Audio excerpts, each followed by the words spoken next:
Hi all, I have another absolutely amazing game to show you today. Leela against Stockfish, TSEC Season 15, Game 26. Before we get into it, it's always good to have coffee, and here you can see my new Form Pawn mug. Yes, see the description. Form Pawn mug has arrived today. Form Pawn t-shirt will arrive soon. Let's celebrate this new generation of Leela Chess with these amazing accessories. Okay.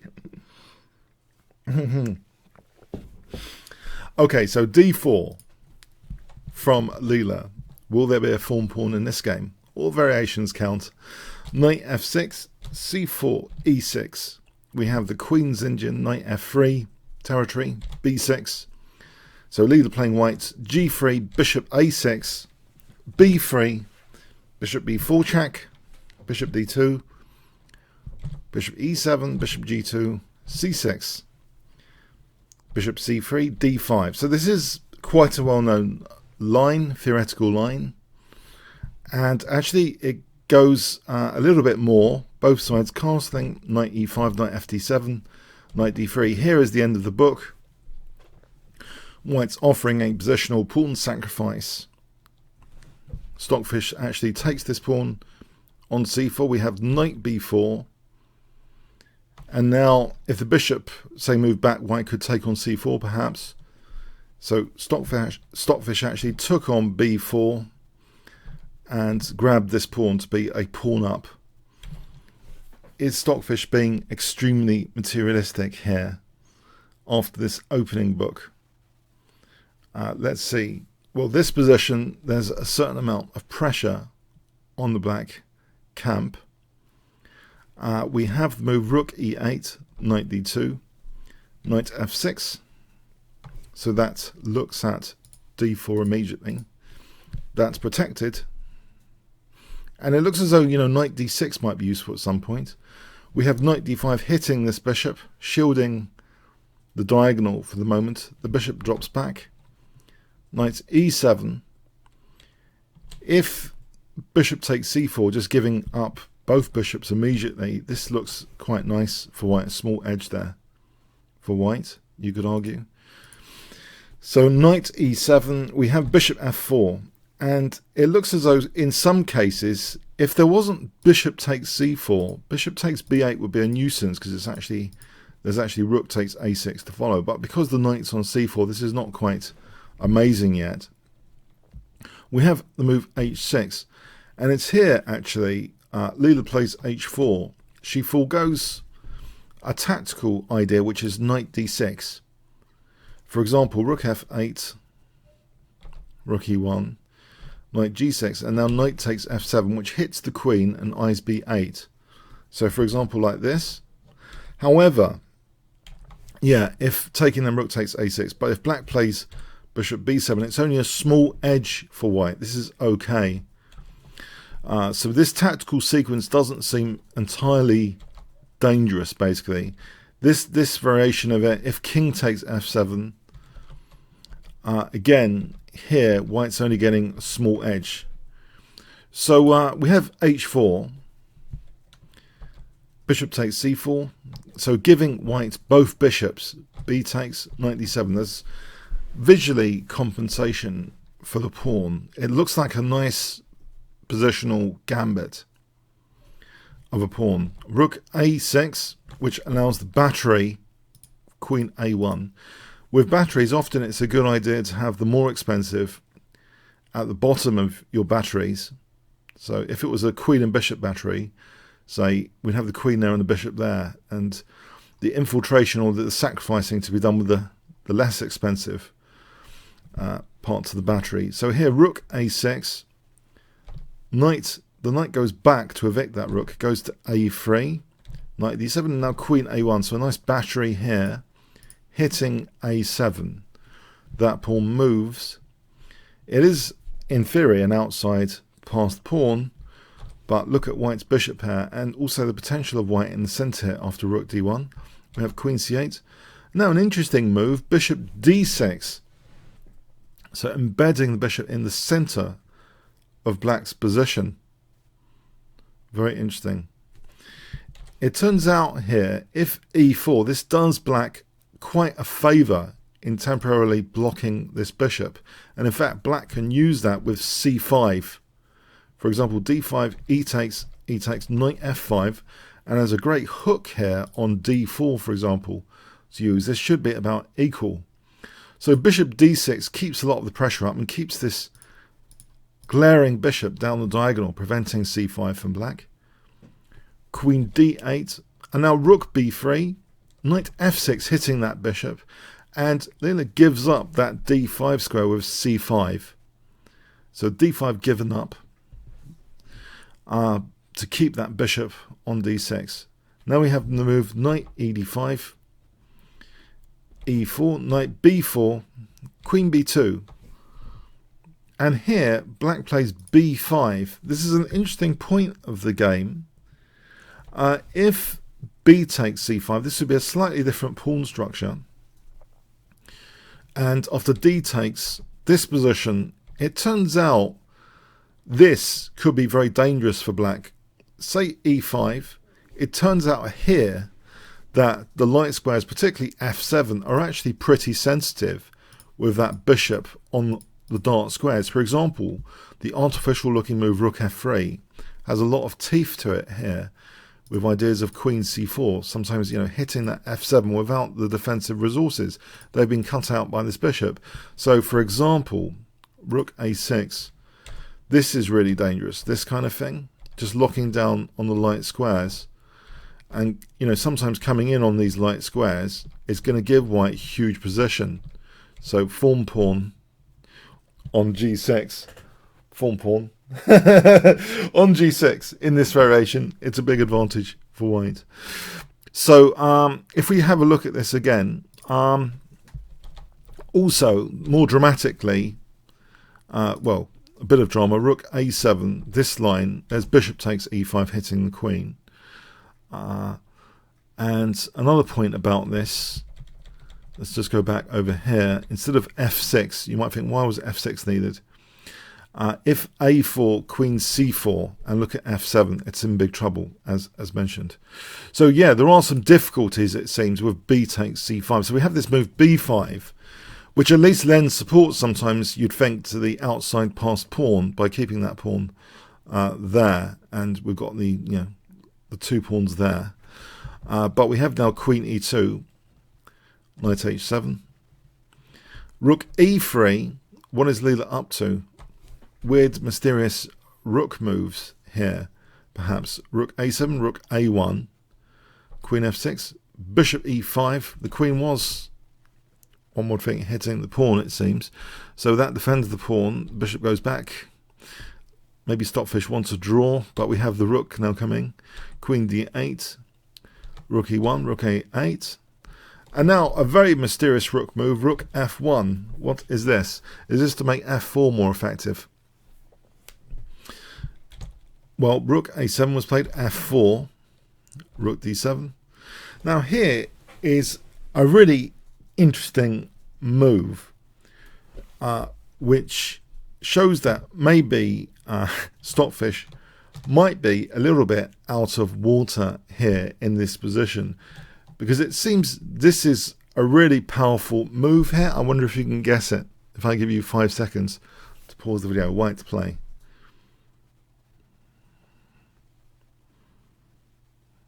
I think this move is very easy to underestimate.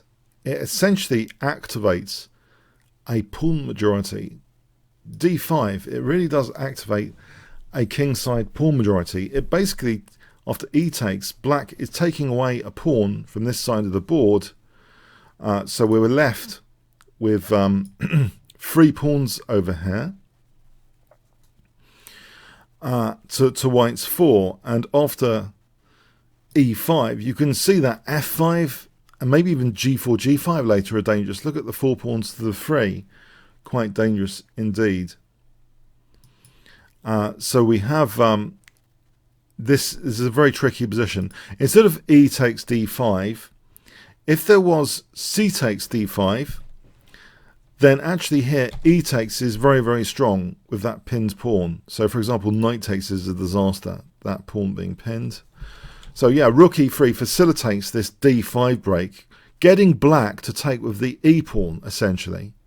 And once black does that, this e5 is very impressive for f5. Stockfish plays d4 here, and now we have rook e4, which hits the pawn. d3 is played now. On knight f8, just to show some of the issues, f5, it looks like there's real pawn mobility over here. For example, f6, queen h5.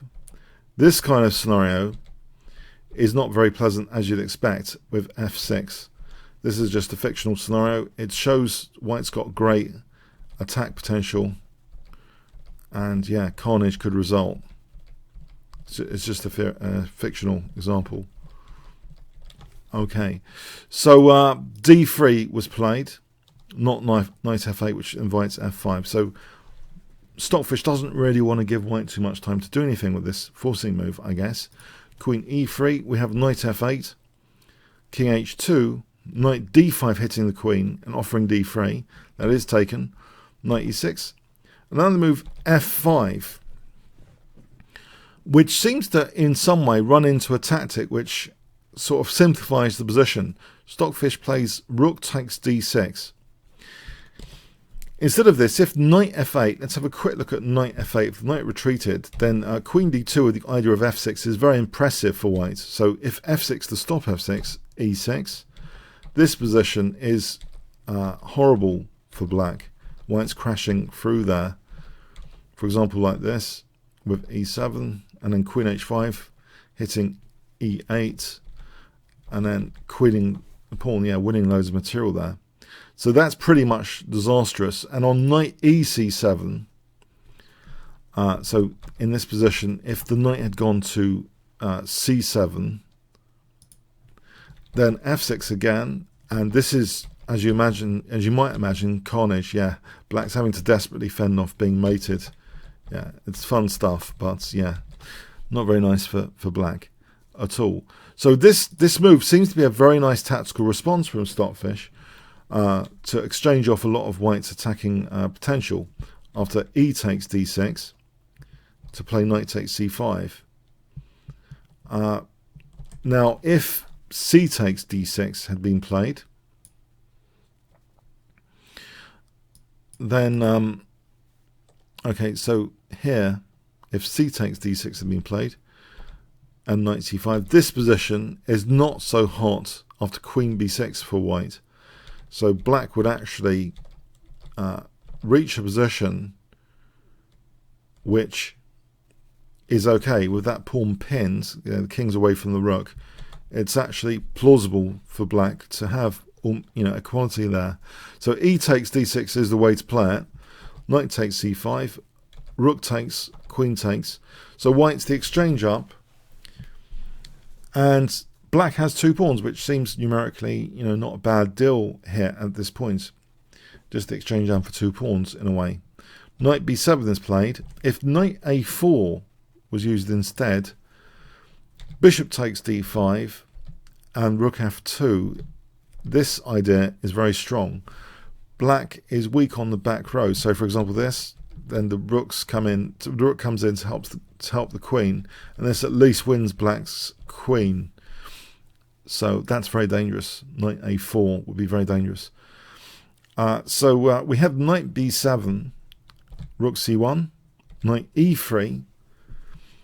On knight b4 here, there's the strong move queen d2 supporting the d6 pawn would be very good. For example, this scenario with queen e7 is very nice for white pushing through. And in fact here there's a nifty idea of check there instead of taking the knight for bishop e4, so winning the queen. So knight e3, we have bishop takes c6, and the very tactical queen e5, queen c3, knight takes d6.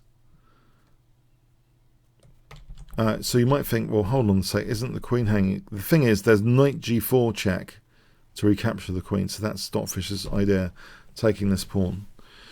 So Leela just accepted all this, as a matter of fact, and now plays a tactic. Bishop takes b5, which knocks out black's 2 connected passed pawns.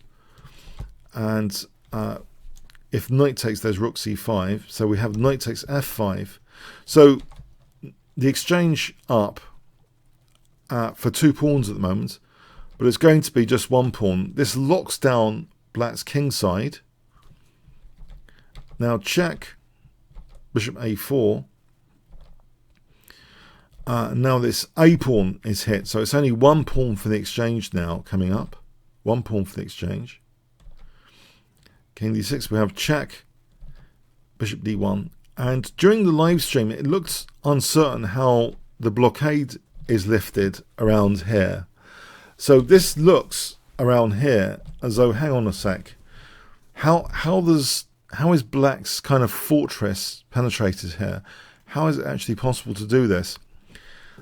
It seems that white's primary plan is to get the king over here to sort of weave some mating net threats and disorientate the knights, kind of make the knights kind of dizzy. That, to me, is the aesthetic impression of what we're about to witness here. So, because otherwise it's difficult to get into these light squares. So we have king c7, and king steps to e3. So yes, it's wandering up to c5. We have knight h7, bishop d3, knight g5, king d4. It's wandering to c5, which will stop the black king having some squares and make rook a7 more effective. Check, king c5, check, king b5, check. But the knights have been kind of disorientated. After bishop f5, check, king d5, check, king e4, knight e2, and actually the game ended here. Yeah, black's just collapsing to rook a7 and rook takes g7. So, in fact, both engines thought this is absolutely winning now, and the game terminated here. So black was kind of auto-resigned. So, as a continuation example, check, and rook takes g7, and this is all over. Yeah, the h6 will be dropping soon. Big outside pass pawn here. It's very, very clear that this is now winning for white. So I thought that was an interesting game there. Leela showing the power of the bishop pair, installing a central bishop on d6, and the impressive d5 pawn break with the idea of e5 seemed to carry with it the full power of the kingside pawn majority, with ideas of f4 and f5 being absolutely lethal, sometimes with f6 being very destructive. So that was overwhelming for black. Stockfish played a tactic to kind of, it seemed to neutralize white, but then Leela converted the position exchange up, managing to win this pawn, and then disorientating the knights when the king went up there to be able to win g7 later, if the game had continued. Okay, I hope you got something from this game. If you enjoyed this game, please click on the top left box, which should appear shortly. Become a member at chessbowl.net, play against other YouTubers. You can also test yourself on the variations covered in this and other games from the Improve menu, the Puzzle Books option, which has a link to the annotated game. Comments, questions, donations, see the description. Like, share, subscribe with the notification bell. Really appreciated. Thanks very much. This is the puzzle book for the game. Okay, there are a few interesting variations. Here, white play for a clearer advantage in this position. That would be a mistake. Rook takes a6. Basic little test there. Okay, white play for a clear edge here. f7 is a real soft spot in this position. Hold on a sec. It wasn't that. I thought it was. Hint, bishop h3. Ah, actually, there's rook e6. Not, yeah, so bishop h3. Ah, it stops rook e6. Actually, that's not even mentioned in the video. So a bit of extra insight here, bonus insight. Bishop h3 makes queen c4 more effective without rook e6. Okay, so now, because of this weakness of the last week, I think we play bishop takes, hitting the queen. Okay. here, now that the bishop is on h3, it's here that queen c4 actually hits b4 and f7 as well. That would be a disaster for black. White play for a clear edge here. E takes, because then we can exploit that pinned pawn if e takes, rook takes e8. And here, okay, what was going on here? Can we just take on e8? Take on here? I think in this position, rook f2 was mentioned. Nope. In fact, okay, can we just play this and go back here? Or we just king somewhere?